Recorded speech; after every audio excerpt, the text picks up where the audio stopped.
Hi and welcome to City Happenings. I'm Mayor David Black. Papillion continues to grow and offers much to its residents so they can live, work, and play.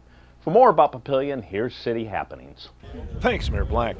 The Papillion Volunteer Fire Department, Inc. dedicated the PVFD Museum, and the main item is the city's first new fire truck. It's a classic 1947 LaFrance. It all began with a conversation between Russ Zeeb and Dr. Joel Jansen. He came in to talk, which is very common. We talk every time I visit, as probably a lot of you do. And he said, hey, remember that old Ward LaFrance? And I said, Ward LaFrance? That La Vista had? He said, I'd like to give that back to the volunteers. He says, could you help me to see if we could give that back to the department in La Vista? I said, well, I can see what I can do. He said, well, I'll tell you what, if you can work on that, he said, I'll donate the 47 LaFrance to the city of Papillion.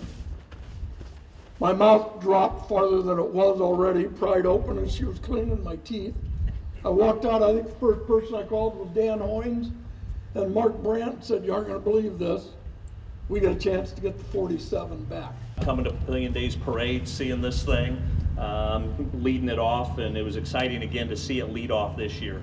But I just say that is, as we continue to grow, the one thing we keep talking about is we're not going to stop the growth. Things are going to change, but the one thing we don't have to lose is our history and our traditions. I think that's a lot of times what gets forgotten as we grow.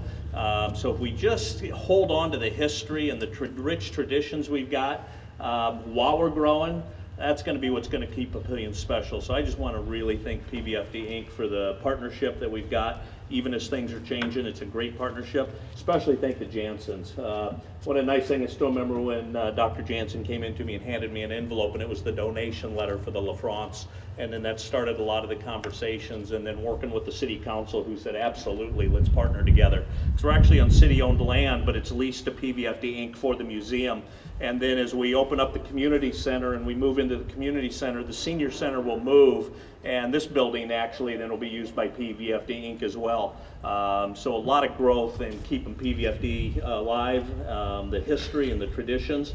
That's a lot of what makes Papillion special. So just want to thank both Russ for PVFD Inc., Jansen's for the donation. Thank you very much.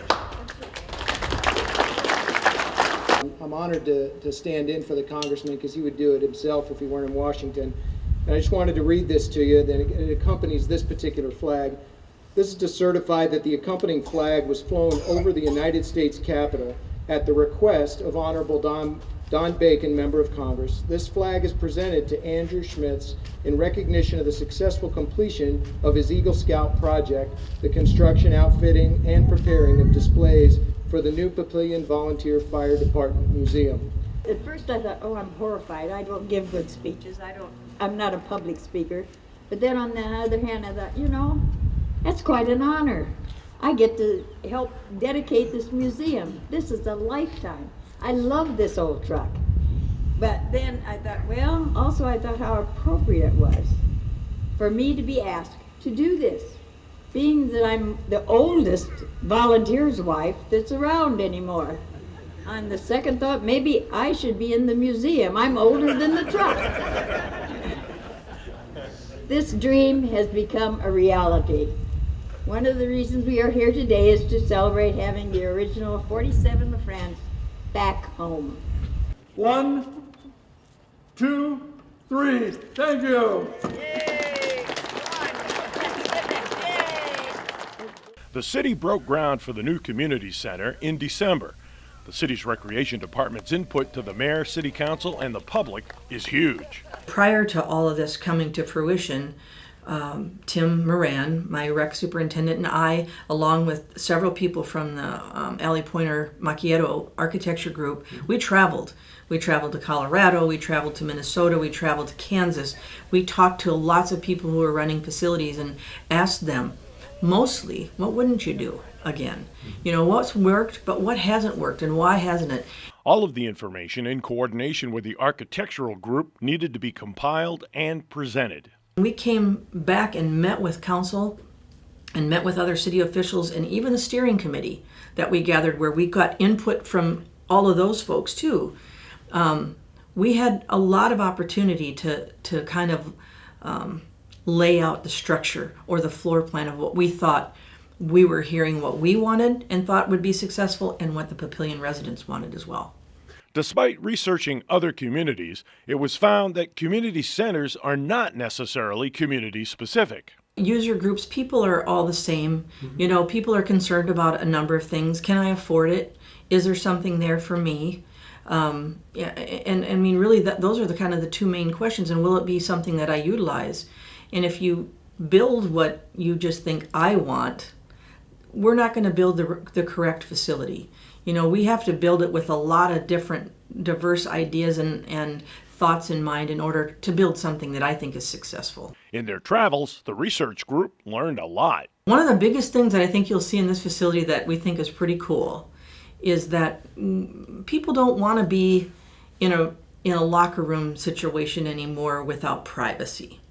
And so Allie Pointer put together a gender-neutral locker room. There won't be any unclothed people in any portion of a locker room facility. It'll all be private for people. And we built it with families in mind. So if you're a father of daughters, you generally have not been very comfortable letting your little girls go into a facility without you being able to monitor. Now you're going to be able to have facilities where the family can be together and protect those rights of the kids and keep the families more comfortable. Another thing learned may not surprise you. Seniors don't like to be called seniors. That was a big one. And as I'm approaching that age group myself quickly, one of the things that we're really trying to change is that concept of who a senior is, and we want to be called active adults, because those folks that are enjoying our facilities right now are busy, active people who want socialization, fitness, fun, and they want to be philanthropic with the community. And so we're hoping to continue that theme throughout what we're doing in this new facility, and it's going to give them a lot more options to be involved and to have a better facilities to remain fit in, with the walking and the water walking and the swimming and even in the track. Those are all things that are really important to our older friends right now. We'll hear more about the new community center at a later date. The city attorney takes part in the local school district's Liberty Day in cooperation with the Papillion Area Lions Club. She talks to grade schoolers about the U.S. Constitution. She says giving the talks is a learning experience. One of the things that's really important to me, and that I certainly didn't understand as when I was a student their age, is that the Constitution is not just an old dusty document that sits on a shelf. That it is a living, breathing document in that they can open up the newspaper any given single day, and there are constitutional issues throughout. Whether it's issues that we see as between the President of the United States and Congress, issues that come before the Supreme Court, constitutional issues that are raised because someone says, my rights have been violated, my constitutional rights have been violated. So we see those constitutional issues pop up on a daily basis. Ruth Piper says it's important that the youngsters understand the history and importance of the Constitution. So I want them to understand, even though it's a very old document, that it is still the foundation, the very foundation of how our nation was born and the rules that apply to it. And yes, there have been amendments, but the basic core is still there and has not changed. And that's very unique as you look across the world. While a lot to take in, the students are learning things. They may not remember the specific rules, but I think they do get an appreciation of how our country and the way it is governed is so unique across the world. And I think it gives them an appreciation for what liberties we do have. Liberties that they can, again, open the paper and see that many, many other countries, just the very basic safeguards that our Constitution provides, are not there and available in so many other countries. That's what's happening around Papillion.